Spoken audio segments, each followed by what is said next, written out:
everyone, and welcome to the Only Land Fan Show. My name is Kendall Lejeune, and our guest today is Edwin Carrion. Edwin Carrion, a self-made millionaire and dedicated family man, has founded multiple multi-million-dollar businesses in fields like real estate, precious metals, and logistics. With over 20 years of diverse industry experience, he now focuses on mentoring and emphasizing a balanced, value-driven approach to success. A former U.S. Marine, his principles of honor, courage, and commitment fuel his passion for teaching others how to achieve professional and personal fulfillment. Edwin is a dynamic speaker, celebrated for his charisma and energy, and has authored 9 secrets for a successful life in business. Featured in major publications like New York Weekly and Entrepreneur Magazine Asia, Edwin is committed to guiding professionals and entrepreneurs towards their goals. Edwin, thanks so much for joining us. How are you today? I'm doing amazing, Kendall. Thank you for having me here. And I'm happy because today is another milestone.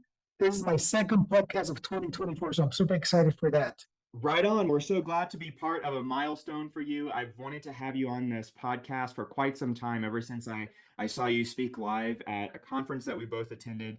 And so super honored that you are going to share your wisdom and knowledge with us today.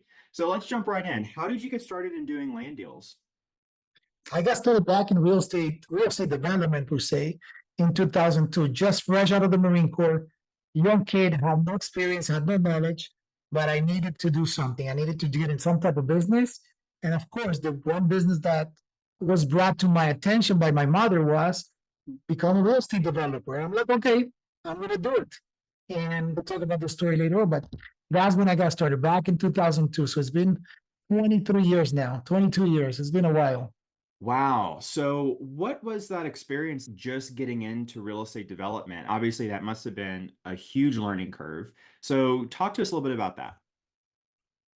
Yes, it was a huge learning curve, especially when you don't have a mentor, when you have no knowledge of how the business works, and you have to figure out everything on yourself and on your own. The first thing that happened to me was that before I got out of the Marine Corps, I was trying to figure out, okay, I'm going to become a real estate developer. What does that entail?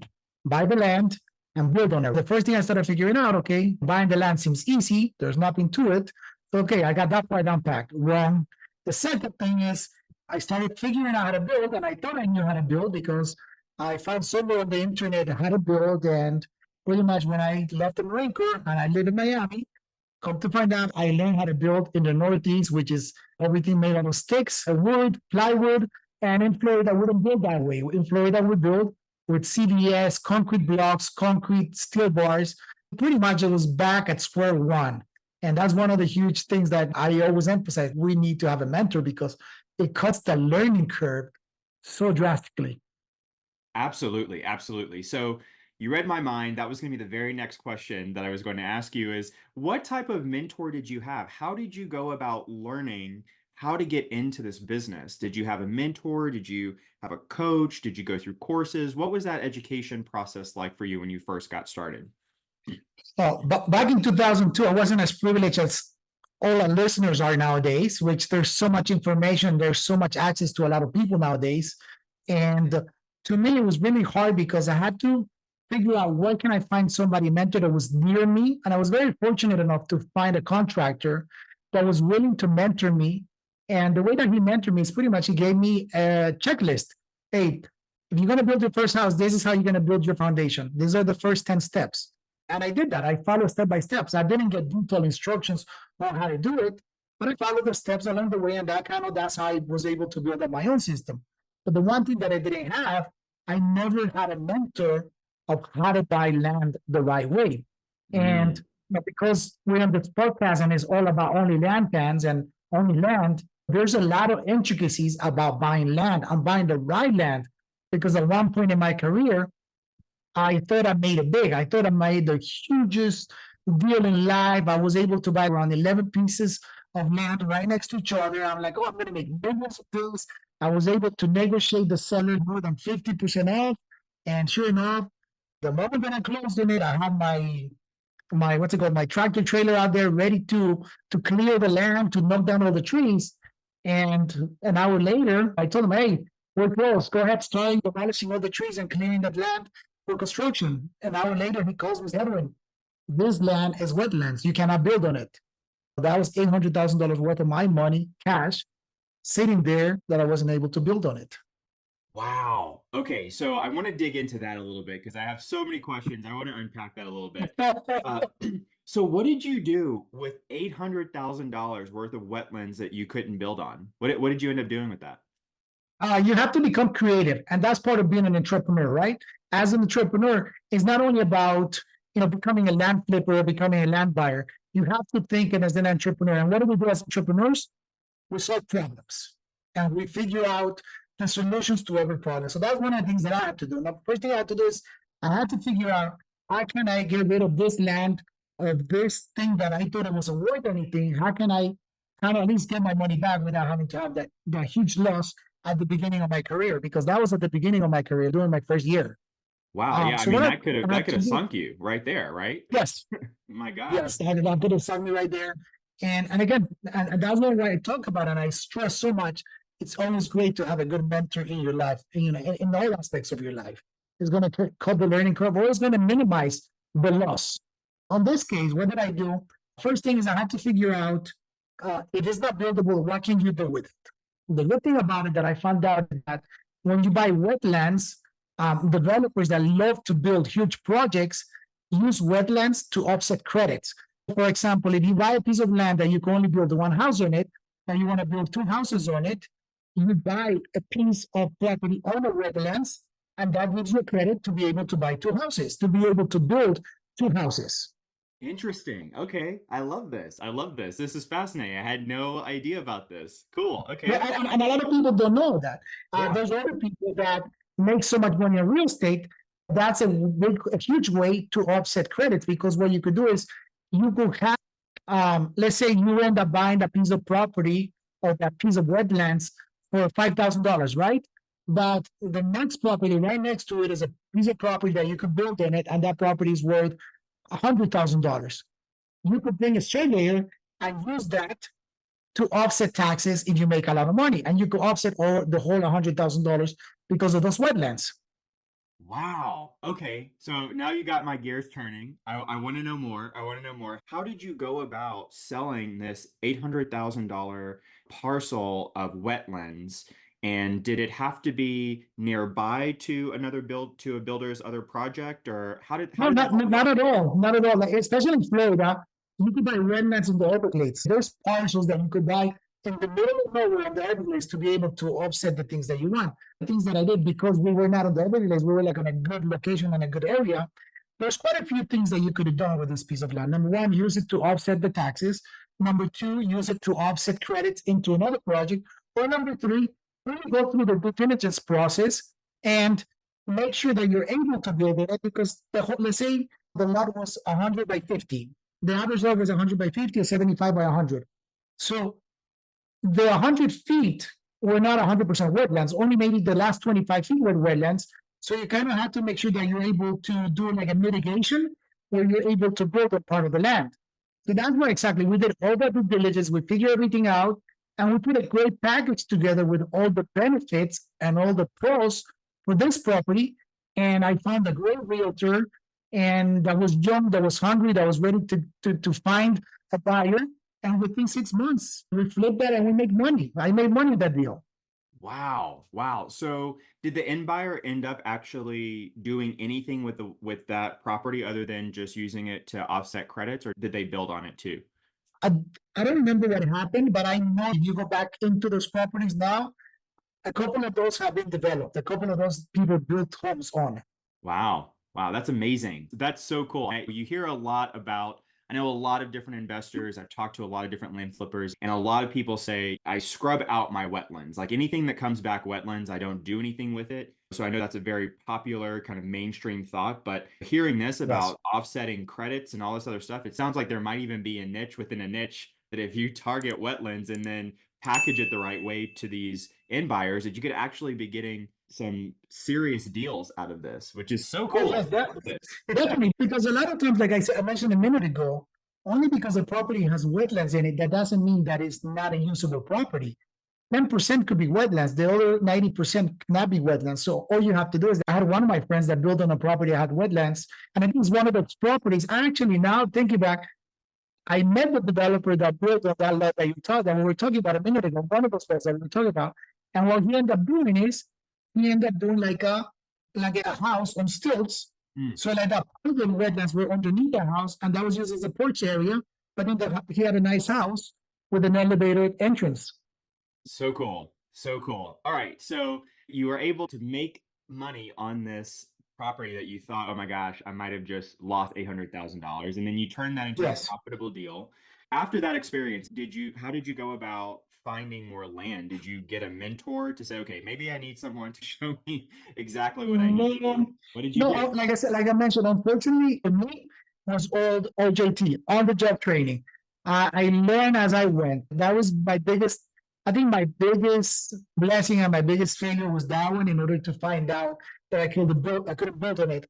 But as I kept going, I kept learning a lot more. So that's why I'm a very versatile in land development, that I'm able to know when a property is good, when a property is not good. Like I have put pieces of land that I purchased that, and I'll go back to the beginning, right? I'll go back to the beginning. When I first started developing, I bought two properties side by side, and it was on a main road.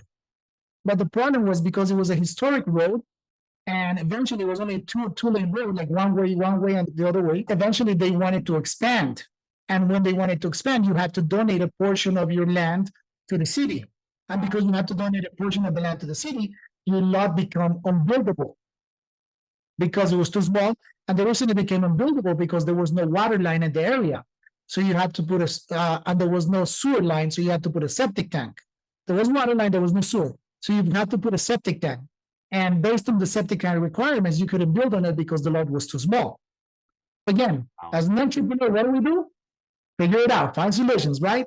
So one of the things that I had to end up doing is, okay, I didn't just buy this land and not being able to build on it. There has to be a way to be able to build on it because, yes, they want to expand the road, but God knows when they're going to expand the road. Nobody knows when.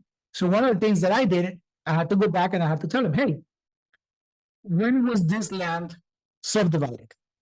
So we found what is called grandfather in. Even though the zoning code and the zoning code changes along the way, there's times that the zoning code is going to benefit you. And I'll talk about in a second how it benefited me on a couple of projects that I have, but also how the grandfather, you can always go back into, hey, this is grandfather in, and use that to your benefit. So I use that to my benefit, that because it was grandfather in, I'm able to build on it. And even though I have to donate some of the land in order for me to build on it, that they still have to count that as part of the property lines. So it gave me enough square footage that I needed in order for me to put that septic tank and build a house on it. Wow, that's very cool. I love that. I love the creativity in that particular kind of process. That's so cool. So let's talk a little bit now about what types of deals do you specialize in now? Are you still finding the land, buying the land, developing from ground up all the way to end stage construction? What does your business model look like now? My business model has always been developer, real estate developer. And the reason I love being a real estate developer, because you're like at the top of the echelon, right? A lot of people love flipping. A lot of people love going into doing house flipping. And to me, the margin of error is so huge and the profit margin is so small that if you don't make a really calculated risk, you're going to lose a lot. So that's number one. Number two, wholesaling. To me, when I think about wholesaling, I'm like, my God, why are you giving up so much equity, so much value, instead of you just taking care of the project? And one of the things that I learned is that it's pretty much like when we think about manufacturing, right? When you manufacture, you have the biggest profit margins. So development, to me, you have the biggest profit margins. And a lot of the people that are into the land business, like the land buying business and the land flipping business, like off the ground, they're buying land at the cheapest value that you could get. So that means that whatever you put in it, you're going to be able to get your return on investment a lot more than just selling the land alone. And the other thing is that the more land that you acquire, the better you are, because God is not making any more land, right? And that's why you notice that certain areas you have to tear down and build vertical because there is no more land. Land is always going to be a hot commodity. It's just like gold. You have to always keep searching for gold, but land is there, and there's no more of it. When you get land, you deal with it. My business model is continue buying land to continue doing development projects. And to fast forward my experience, I bought a piece of property around 6 years ago. That was like my latest acquisition, a piece of property. When I purchased the property, the seller was selling me because I was able to build 4 houses on it. Because I did my due diligence and I talked to you about how the zoning code benefits you or could hurt you, because I know how to do the right due diligence, I knew that I was able to build 20 units on that piece of land. So when I acquired the land, I acquired it on a price of 4 units, but I knew I could build 20 units. So my cost of land by doing that just went tremendously. So my profit margin just went up, right? Sure enough, I started working on the plans. I invested like around $50,000 on the schematics to do a 20-unit apartment building. And when I got to submit the plans, the building department, the zoning department manager, I'm submitting the plans to get my approvals. I'm like, why? You know the code just changed. I'm like, what do you mean? So now you can build up to 51 units. So now my value just went up 100x on that piece of land, maybe 1,000x, because it went up so much compared to what I bought it for right now. And I'm sitting on millions of dollars without having to do any work. And that's like the value of land. That's the value of a good investment. That is incredible. Okay, you've got my wheels turning. My mind's going in a million different directions. Sounds like there's so many opportunities, especially when you start looking at the development side. And let me ask, if someone's listening to this and let's say their bread and butter is just the typical business, like land flipping business, right? Like we buy cheap, we sell it, we mark it up and we sell it. Or maybe you buy cheap, value add, subdivide, something like that. If someone wants to say, okay, sounds like I may be losing out on quite a bit of margin by not developing on it myself, how would someone that has no development experience other than that traditional land flipping model, how would Yes. they go about doing their first deal? What would be some of the things that you would advise someone who wants to now start adding a development arm to their business? And in order to scale any business, you always have to look at the verticals. And in the land flipping game, one of the verticals is development, real estate development. The first vertical is land development. So if you take a raw piece of land, develop the land to be ready to be buildable. If you don't want to go the full on development, then get a schematic done. Present the seller with a set of approved plans. You're taking yourself and your business a step further, and you're gaining and you're adding more value to that piece of land. Meaning that to me, as a developer, if you give me this is a property, identical. And this one, I have to start from scratch, meaning that I have to develop it. That means that I have to do the building plans and I have to go for permitting, versus this one that I already showed already, meaning that the plans have been approved, that you already done all the due diligence, that the plans were approved. Like if I buy today, tomorrow I start building, this one is more valuable to me. So you're able to sell this one for a premium. So that's the number one part to do. The second thing to do is once you have that and the plans are approved, that you go through the whole process, and that's a learning process to go through that, then at that time, you either hire a mentor to teach you how to do the development, or hire a good contractor that is going to tell you, hey, I'm going to charge you X, and you learn from that contractor as he's building your project.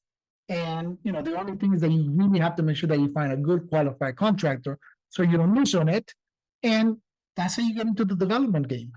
Love that. So, what would be some of the things that we would need to do in order to vet out if this contractor would be someone that we would want to do our first deal with? Number one, always check his license and insurance. That's number one off the bat. And making sure that the license belongs to him, because a lot of times I have a lot of friends that for example, I'm a contractor. And for many years, I have my license inactive because I wasn't really using it. What did I do? I use other friends that are contractors, and they'll just sign up for me because they know I'm a developer. So they know I can manage the project. Number one is that when you do hire a contractor, make sure that the license belongs to him. Number two, you have to make sure that to show you how many projects has he built, and has he built the type of projects that you're building. If you're building a multi-million-dollar house and you have a contract that has only built a couple of $100 houses, a couple of $100,000 homes, then that's not going to be the builder for you.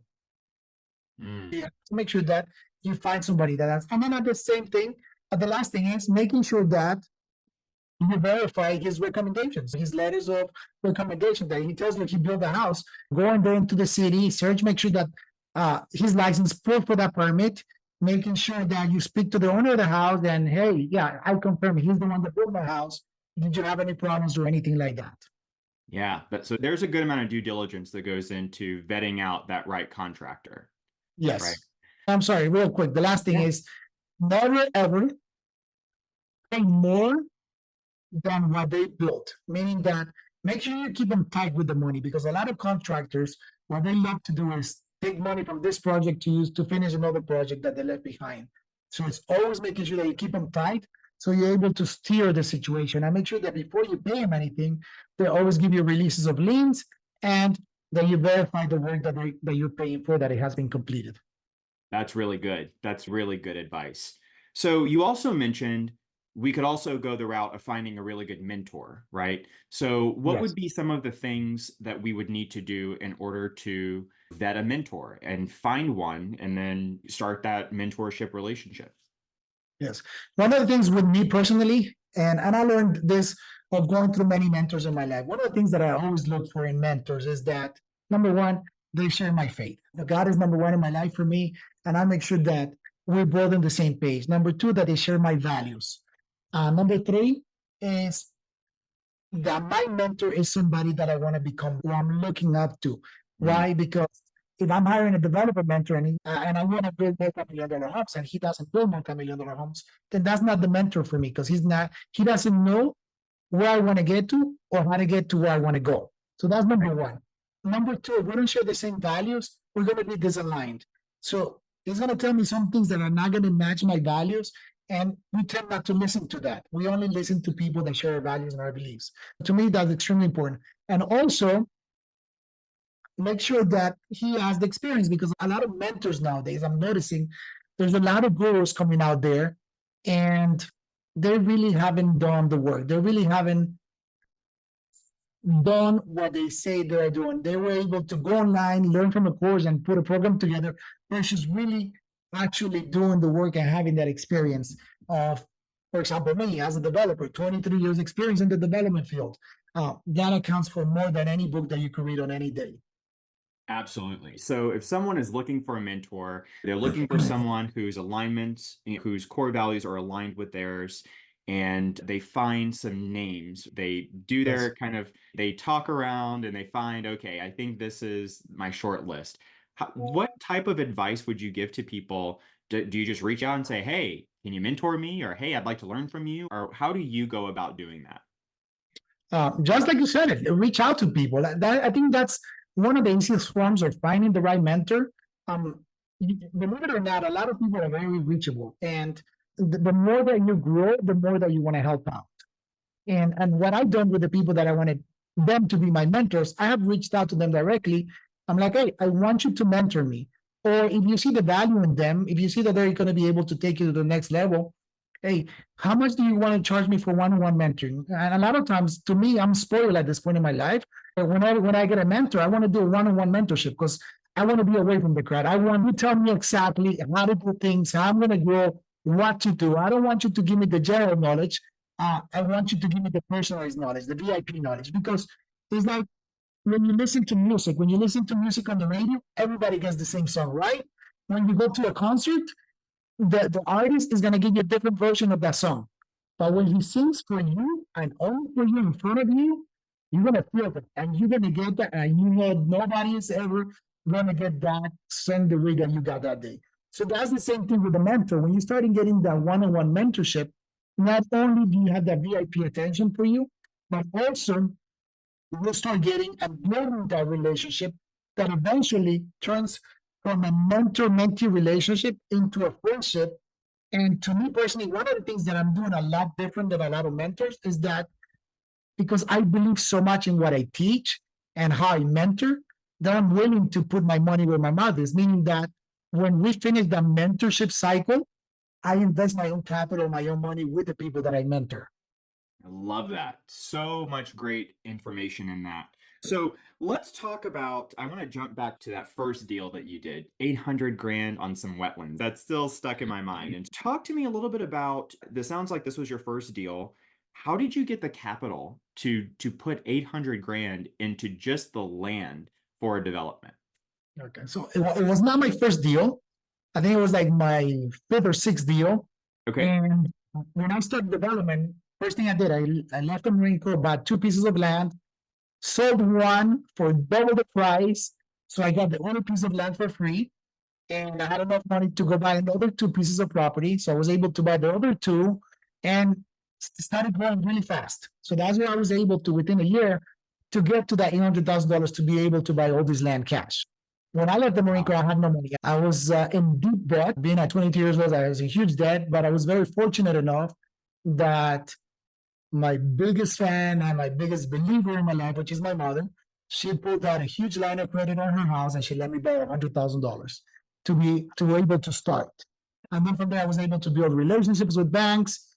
And at that time, in 2002, was when the real estate bubble started everything. So it was easy for me to be able to go to banks, get loans, and be able to grow really fast.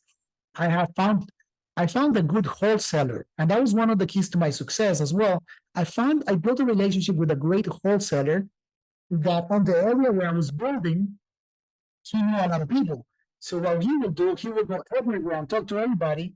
And I knew my area so good that I didn't have to go look at a piece of land. I knew what I wanted to buy. So he'll come to me, we got another one. I'm like, okay, perfect. We got another one. We got closings back to back. But then at the same time, I had other investors that I was building for. I was providing services already for other investors, not only finding them the land, but also building for them. Besides doing my own projects, I had other people that wanted to do the same thing that saw me what I was doing. I'm like, oh, Edwin, can you do this for me? Yeah, I found you the land, I built for you, all you have to do is put the money in. And it was great because the land, I was flipping the land to them for double the price before me buying it.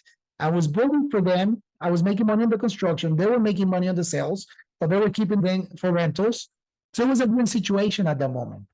So that's how I was able to buy multiple parcels, and I got to the $800,000. That I'll is tell you. incredible.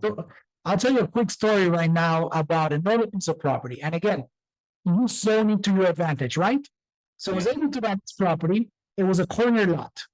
And when you read the legal description on this one, it said lot 10 and 11, block 1. When I saw lot 10 and 11, I'm like, oh, I have two lots right here. But it was one parcel. When I went to the planning department, I'm like, hey, this is lot 10 and 11. Can I split this into two lots? I'm like, yes. I'm like, perfect. Now I have two lots for the price of one. The other thing that came about is that, but there's always a but, right? But if you split it, you're not going to be able to build on the second one because it's too narrow. What do we do as entrepreneurs? We figure it out. We do our solutions, right? So I'm like, okay, it's too narrow. Okay, if it's too narrow, can I build a narrow house? Yes, if you start looking at the trailers and the trailers where people live in the home trailers, they're very narrow, right? Yeah, I could build a house that is narrow, and because it's going to be so narrow, only 20 feet wide. That means that the only thing so it doesn't look like very compacted. I need to make sure that I do high ceilings. So I built a really narrow house with high ceilings, and I was able to build two houses, and I was able to get a lot for free. Wow, I love that. I love that. So, Edwin, let's say people are looking for property to be able to do developments on. What types of land do you specifically look for? So, okay, I know I'm going to do some type of development project. It's going to go beyond just buying the land and flipping the land. There's a project that I want to do with this. So, can you walk us through your process of how do you go about finding land that is quote unquote the right land by? Okay, so how do you find the right land? And it's all based on your criteria, right? So I'm going to talk based on my criteria at this moment. So at this moment, I have grown up. I build multi-million-dollar projects. That's my main focus. Properties that are $5 to $10 million. Like my next project is going to be a $10 to $12 million project. So what do I look for in that? Number one, and I'm talking about a single family house. Okay, I'm not talking about a multi-family project. I'm talking about just one house. Location. Number one is location. Becoming the expert in one area. So whenever there's a property that becomes on the market, I know by far that I don't have to go to it. I can just say yes or no. Number one is location. Number two is, has this land been on the if it's a vacant piece of land, why is it vacant in this area where there's a lot of homes that have been built? Or number two, Like this acquisition, this project that I'm working on, instead of buying the land because there is no land in the area that I'm building, I bought an old house, like one of the ugliest houses in the neighborhood, because I know I'm going to tear it down and use that to build my development project, making sure it's within the area that when I put my $12 million house, is going to be able to sell. Excellent. Excellent. And so, how do you find target markets? It sounds like you become like an expert in some of these target markets where you know exactly what the value is, what you'll be able to get. But whenever someone's looking for a new target market, how do you even decide, okay, this is somewhere where I want to go, and these are the steps that I need to go to vet this area? Hey there, land fans. If you're enjoying this episode and would like to see more episodes like this, please be sure to let us know by liking and subscribing below. So one of the things is it goes back again into what is your criteria? What is that you're doing at the moment? When I started into real estate development, because I didn't have a lot of money, because I had to learn everything, I actually focused myself onto an area that was undeveloped. And I could say pretty much that kind of unwanted because it was a really bad neighborhood at the moment. So we had to be, the way that I look at development is that everyone needs a home. Everybody needs a house. So when you build it, they're going to come. And the more that you build, the more that you improve that area. So that was my mentality when I got into development, when I started building in this area where you could probably get killed or get kidnapped or get robbed. And I was okay with that because I was able to develop an area that was really undeveloped and bring value to that area. The one thing that I did, instead of being all over the place trying to build everywhere, I was stuck to one area. And that's what I said, because I stuck to maybe a 2 mile radius when I was doing driving for dollars, how everybody calls it, driving for dollars. Whenever somebody called me, whenever a new property came out on the market, without having to drive to it, I already knew exactly the property where it was, how it was, who owned it, and I was able to negotiate right away without me having to waste time. Because times it could have been that I own 3 properties in that block, and I needed the fourth one. To me, if I had to pay an extra $10,000, I would do it because now I have 4 properties and now I'm controlling the price. For sure. Yeah, that makes a lot of sense. And I'm sorry, real quick. Yeah. When talking about, how do you find an area? One of the projects that I did was very far away from me. And I lived in Miami and I did a project in Fort Lauderdale. It took me an hour and a half every single day driving up there and coming back until I said, you know what, this is the last time I do a project like that. I don't want to drive more than 20 minutes to one of my projects. So you become spoiled and you start really figuring out how valuable your time is and what's good for you and what's not good for you. Because I always say, I'd rather be the big shark in a small pond than being the little fish on the ocean. Absolutely. Yeah, no, that makes a ton of sense. You mentioned that a lot of your projects are single family homes. What does your buy box look like? For example, is there a particular rule of thumb that you follow to figure out, okay, I can pay X amount for a lot. This is the max that I can pay for a parcel for me to be able to develop a project on. Is there a formula that you use, or how do you go about figuring out what's a good price for a piece of property that I'm going to do a development project on? Yes, on development, the formula that you're looking for is around 15 to 25% of the land. Your land should be no more than 15 to 25% of the cost of your project in order for it to be good. When I look at my area right now, I will tell you that I will not buy a piece of property for more than $2 million at this moment. That will be like my max. Looking for 1 acre lots, only in the Pinecrest area. And things change, right? Depends the areas that you're focusing into. If I look into the Coral Gables area, I know that I'm not going to find 1 acre lots for $2 million because 1 acre lots in the Coral Gables area, they're $10 million. But now you're selling a $50 million house. Got it. So for those of us who are listening that may not be super familiar with development, again, we've only seen the numbers in a land flipping deal. Can you kind of break down what profit margins might look like in a development? Let's say it's a single family home. You mentioned you do $5 to $10 million project. What do the numbers typically look like in a deal like that? They're right here, actually. Love it. Zoom That's in. that's my dream board before we started projects. The project that I'm starting, I put it right there. So I'll give you a quick breakdown. On this one, my land cost was 1.3 million, but the land is valued right now at 3.5 million. So I already have a $2 million equity. So it's all how you buy the land. So you're making sure that off the ground at the beginning, you already have equity on the project. From there on, my cost to build is going to be like around 3 million. So with the moment that we build on it, we're going to be all in at a retail value of 6.5 million. And the sale price, we're looking anywhere between 10 to 12 million. So that gives you a profit margin of around $4 million. Wow. And what's the cash conversion cycle look like for that? So the minute you, let's say from the minute you buy the land, 24 months. 24 months. 24 months. Got it. And so let me ask, how do you find a $3.5 million lot for 1.3 million? How did you go about finding that? Was that through a wholesaler? No, that was not through a wholesaler. That was through a direct seller. And again, it's all about negotiation, right? How do you negotiate the deal? How you give the value, what you're looking for. If you're looking for raw land, are you able to acquire that? For example, this was an older home. It needed a lot of repairs. Even though it was being sold for almost land value at that time, I told them that it was for single family use because it was for use for a home at this moment.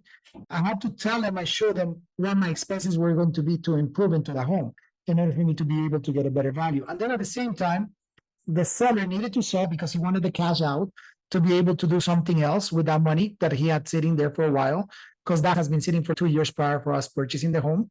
And that's how we're able to acquire a good deal.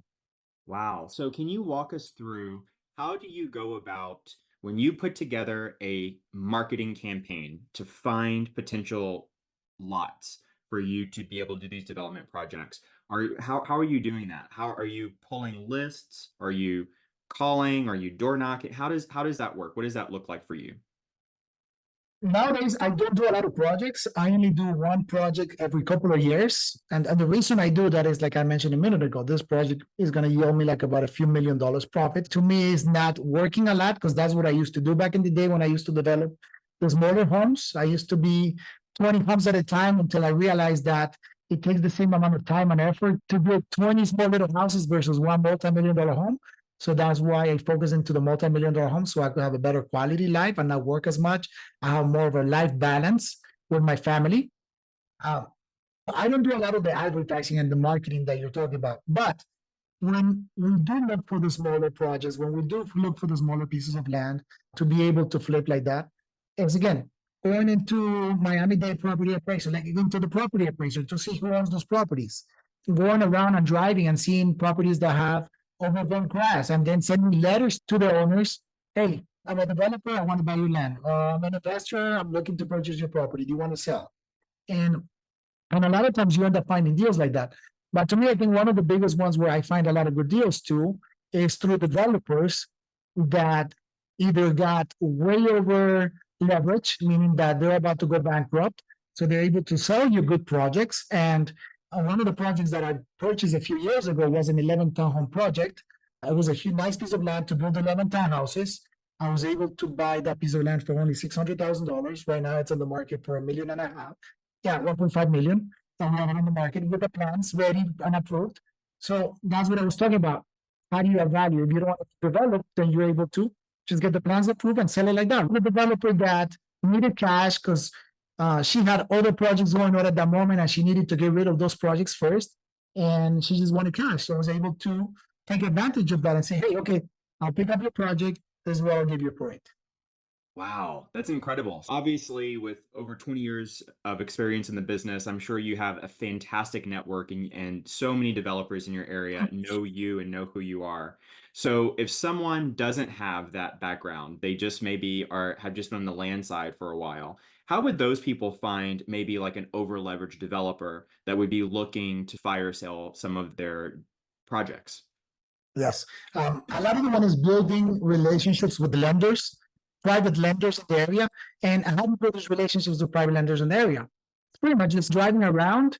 And when you see a project that is going up and it's going to say finance by, and by whichever bank, and you call up the bank, hey, I see that you're financing this development project right here.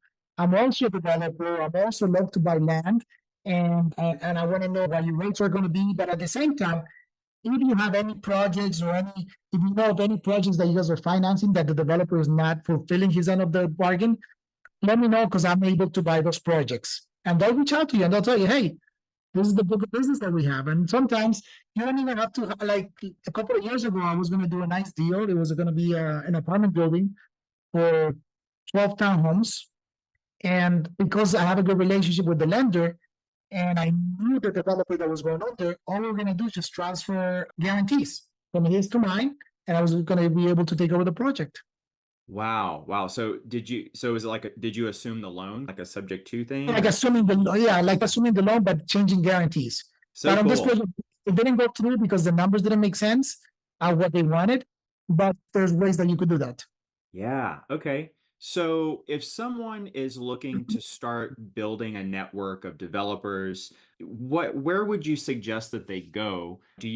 Are there certain local REIs that they can look up? Phone, Google, what's Social the media. I think social media is one of the biggest ones nowadays. It plays a huge part. You and I stay connected through social media after we met at that event. And that's what I'm here sharing my knowledge with you. And I appreciate that. Thank you for having me on the show. I really appreciate it. But Thank you for coming. social media it plays a huge part nowadays that you have to create a good personal brand in order for people to take you seriously, in order for you to be able to network, in order for you to be able to get ahead in business and in life. It's having the social presence. A lot of times we like to be private because we don't want people to see who we are and what we do. But at the end of the day, if you don't have that presence, your network just become a lot smaller. And nowadays with social media, you're able to go worldwide, which is an amazing thing. Me having that experience, having that knowledge of being a developer and having a good social media presence has opened a lot of doors now that I live in South America in order for me to start looking into opportunities coming my way to be able to do development projects in South America.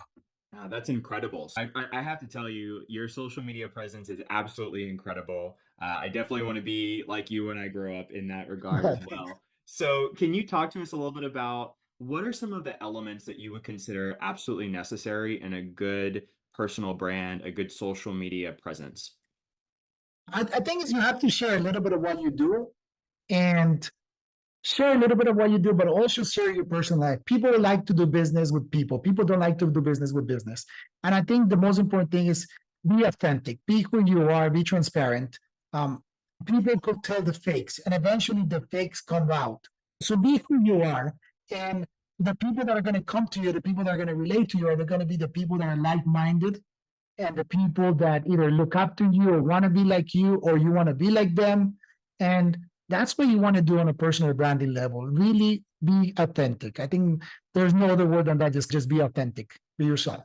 Yeah, I absolutely love that. I think that I completely agree. I think when you put yourself out there and you show who you are, like the right people come to you. You find your tribe will find you. Yes. So, let's jump back to some of the land development that we were talking about earlier.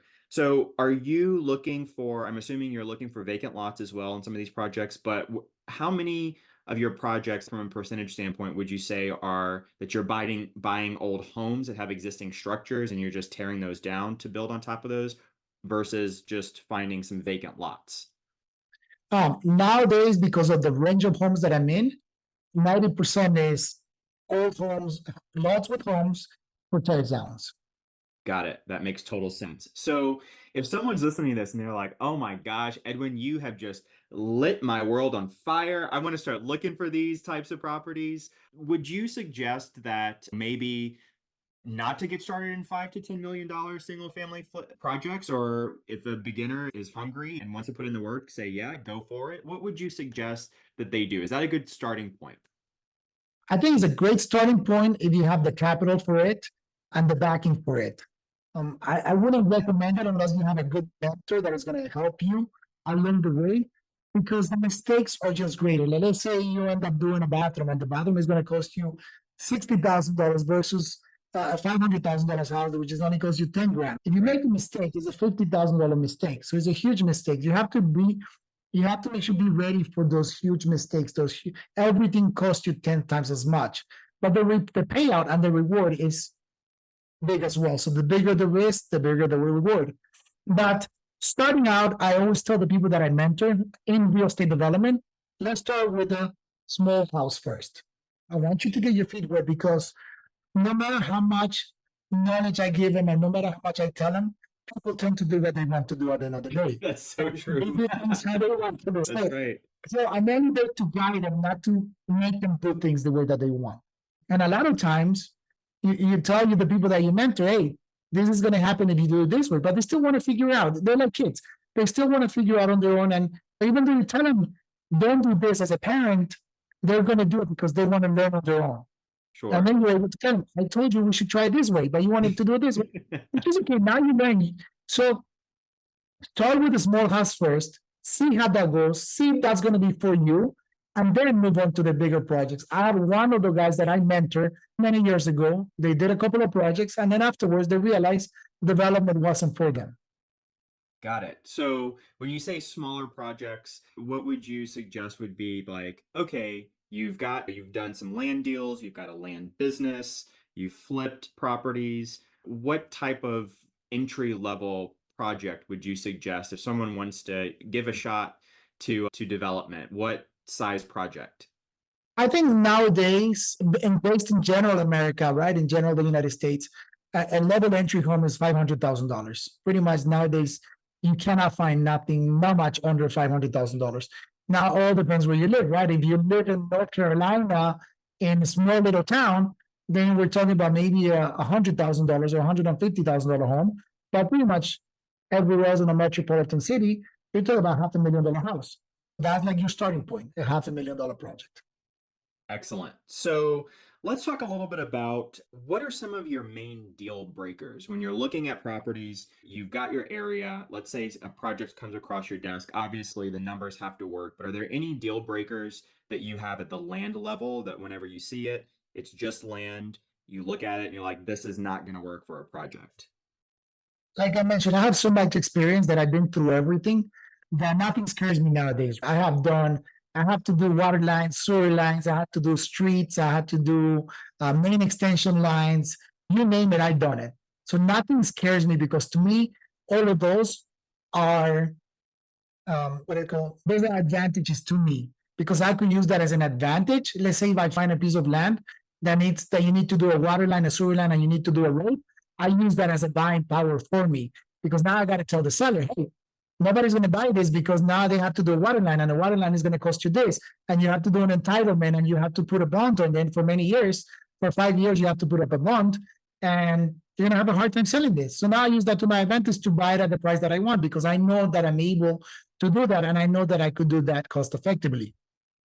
Excellent. Yeah, I love that. I love that. So So to finalize, the only deal breaker is an unbuildable lot. unbuildable. Got it. And it sounds like a lot of that just comes down to creativity, right? Like when you mentioned that long house, that was Yes, probably like a shotgun style house, right? That's remarkable. yes. I love that. I love that. So let me ask you, what would you consider to be the biggest challenge in your business from ground up development, from buying the land all the way to the development? What's one of the biggest challenges in that particular business model? Yes. The biggest challenge in development is the cash flow. It's not a cash flow business. And I think now that I own multiple companies, one of my companies that I own is a transportation company. That's like a cash flow cow. You get paid every week. Every day you get paid. Pretty much cash flow is constant. And real estate development is not cash flow constant. It's not a cash flow business. It's a business that you put in, but when you see the reward, you see a huge payout. I think there's like a movie, and I don't remember the name of the movie. Is Dad, can we buy this? Can we go out? No, we don't have any money. And then all of a sudden, one day, Dad comes around and buys them everything and takes them everywhere. So that's like the hard part that you have to learn um, to not have those immediate rewards, to be consistent, to be patient, to have that big reward at the end of the project. Yeah, that's fantastic. You've worked with a lot of different projects. You've done a lot of different things in the real estate space, specifically talking about land. I'd love to hear your perspective on this in terms of what do you think that not many people or not enough people are talking about when it comes to the land business that we should be talking about right now in the industry?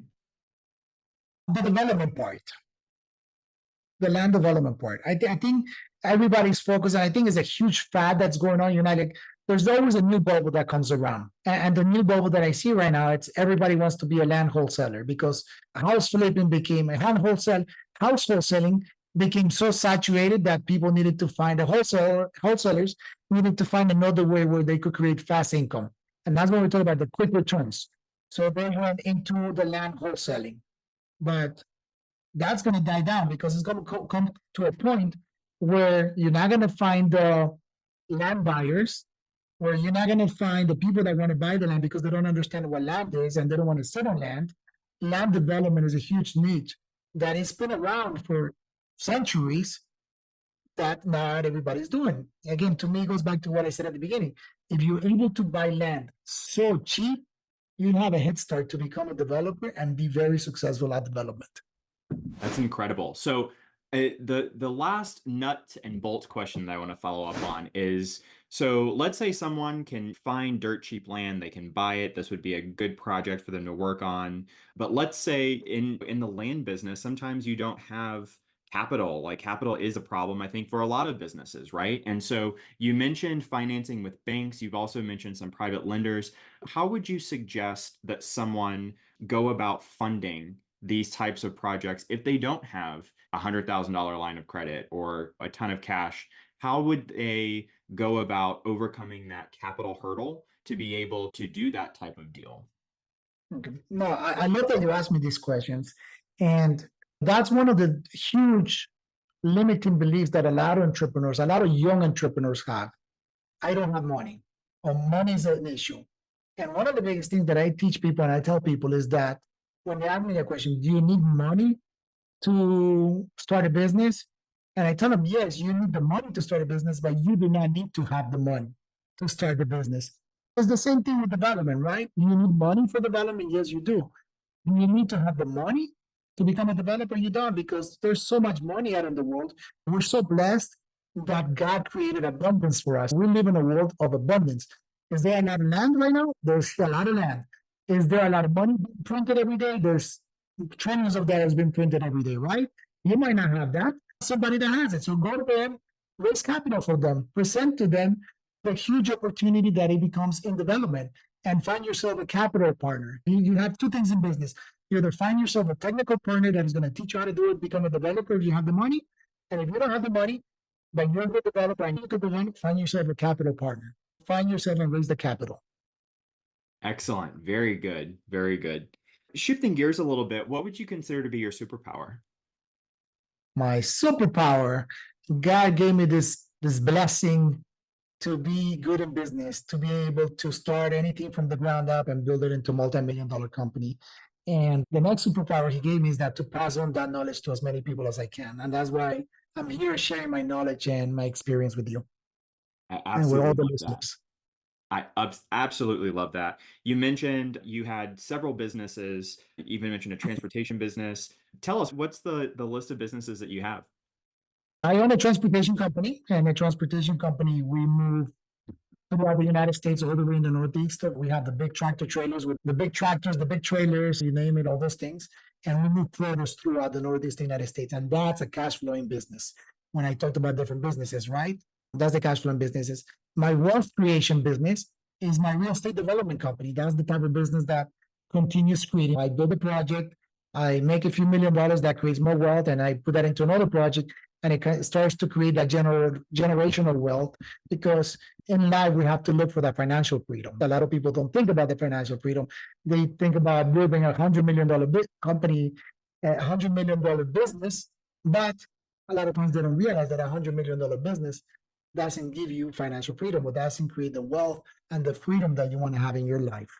So that's number two. And my third business is, like you asked me again, and my God-given talent to be able to mentor and teach people and invest in people everything that I have learned in business, to teach them how to start any business from scratch and take it to a multi-million-dollar business. Beautiful. Beautiful. What's your definition of success? Live on your own terms. Pretty much live by design. Do whatever you want. Travel the world. Spend as much time with your family. Be able to be financially free. I think that's success. Success is Me being able to right now live in another country. I just moved to Colombia, South America last year. So I'm able to live here and travel the world and spend as much time with my kids and my kids being able to be homeschooled. So they learn about a lot more about life, about business, about everything else that they want to do, and get to live amazing experiences. Because at the end of the day, when I die, the only thing I could leave to my kids is the experiences that I lived with them. So I try to create as many experiences that I can on an everyday life. And for me, coming into this podcast, my success is coming in, showing up, and leaving the legacy because maybe people don't hear this podcast today, but 10 years down the road, somebody's going to hear it and it's going to change their life.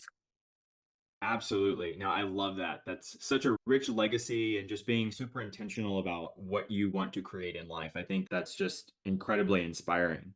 We did talk earlier about some failed developers, or not maybe not failed developers, but maybe over leveraged developers with some struggling projects. What would you say that you do differently than those people that helps to contribute to your success? Number one, I learned from my mistakes. I was one of them. I was that failed developer that was extremely over leveraged, that went bankrupt and lost all the money, all the millions that I made back in the real estate bubble. The thing that I did was I learned from my mistakes and I make sure that the second time around, I'm never going to be over leveraged again. Very good. Very good. Do you have any types of favorite authors, business owners, entrepreneurs that you like to read and follow? Yes, I have quite a few of them. My favorite book of all times is Business Secrets from the Bible. I think that's a very powerful book, and it changed a lot of the limitation beliefs uh, that we have as humans. And growing up, that money is a bad evil, that you shouldn't have money because you become stingy. And I think that book just opens up everybody's mind into that, especially if you believe in God, if you're a God follower, that it's okay to become successful. It's okay to become rich because the more money that you have, the more that you're able to help and bless other people. So that's number one. Number two, another one of my favorite books. I have a couple of them here. Make Big Happen. It's a good friend of mine, Mark Moses, huge into business, and then he has business and to US entrepreneurial traction is a very good one, which is to talk about, and I follow that in my businesses, which is how to have a good entrepreneurial operational system in your business. How are you able to run a business without having to work? Because one of the things that I like to do is I like to make millions, but I don't like to work. So how do you do that? That's how I'm able to teach people how to do that. I love that. I love that so much. So, what would you consider to be the biggest surprise you've had so far in your journey into real estate development? Biggest surprise, I don't know. I don't know what it was or what it's been. I think just going bankrupt, I think that was probably my biggest surprise because I never thought that I would lose everything that I worked for hard.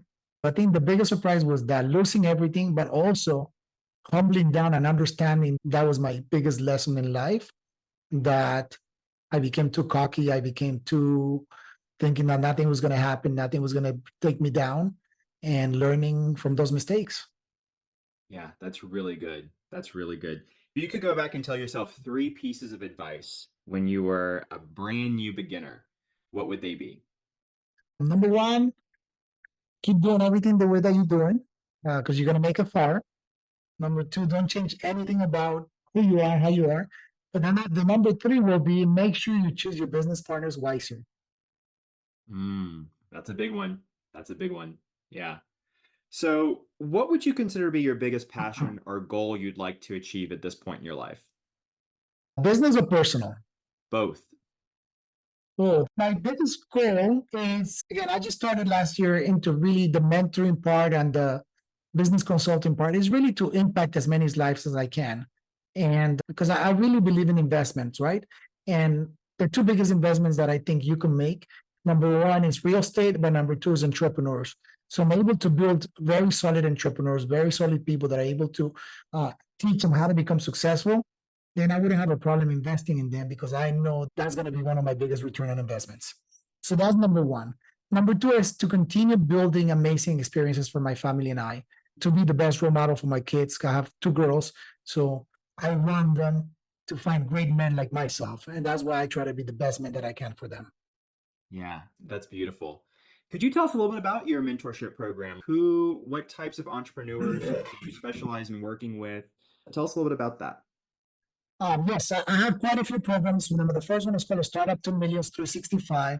That's like the entry level program. It's a 1 year program where I teach entrepreneurs, any types of entrepreneurs that are making less than 500,000 a year, how to get to the millions. Because that's the hardest part. The hardest part of any business is getting to your first $1 million. The moment that you break that, you figure it out. It's how do we get to the next 5, 10, 15 million? It's a simple program and it has a lot of tactical information. And the thing that I love about this, and one of the things that I learned many years ago, is that if you could teach a man to fish, they could fish all kinds of fish, right? They could catch any fish. So it's the same thing with my program, is that if I'm able to teach you how to set up a company the right way, how to grow a company the right way, it doesn't matter whether you're doing land flipping, development, construction, transportation, you're going to become successful. There's no doubt about that. So I teach you the basics and I teach you how to have that balance in life. Because to me, when I went bankrupt, I didn't have a balance in life. I was overweight, I was unhealthy, my girlfriend cheating on me, all these things happened in my life, business partners. So I realized that we need to have a balance in life because I had nothing to show for when I lost everything. From there on, I realized that in order for me to have, I have to live my life by design. So I teach you that there's a lot of mentors that will tell you there's no such a thing as having balance in life when you want to become successful. But if you really look at them, they're either single, they're divorced, they don't have a good relationship, they're working every day. And that's not the life that I want to live. I want to live a successful life. And that means that doing whatever I want when I want, not having to work 40 hours a week and still make millions. And that's why I don't go for the hundred of millions. I go for the millions because I'm happy with that. That gets to a point that money can only buy so much. And then you get that immediate happiness with all the money that you get. And then that's it. Can I teach you how to build a $20 million business? Yes, because I have done it multiple times. And that's part of my mentoring program. I take you through steps, but it's always starting out into the Startup to Millions 365. If you're spoiler like me, that you like the one-on-one attention, then the same thing, I'll teach you. I have a one-on-one program, and just reach out to me, go to my website, edwincarrion.com, fill out a form, and we'll go from there. Excellent. I love that. Sounds like some really fantastic opportunities. Edwin, I want to thank you for just being so generous with your time and for giving to us so much today. How can we give back to you right now? What types of resources or connections are you currently looking for? At this moment, just I'm looking for entrepreneurs that really want to learn how to grow their business, how to scale their company, how to get to the next level, whether it's land flipping, whether it's in development. You want to learn more about development.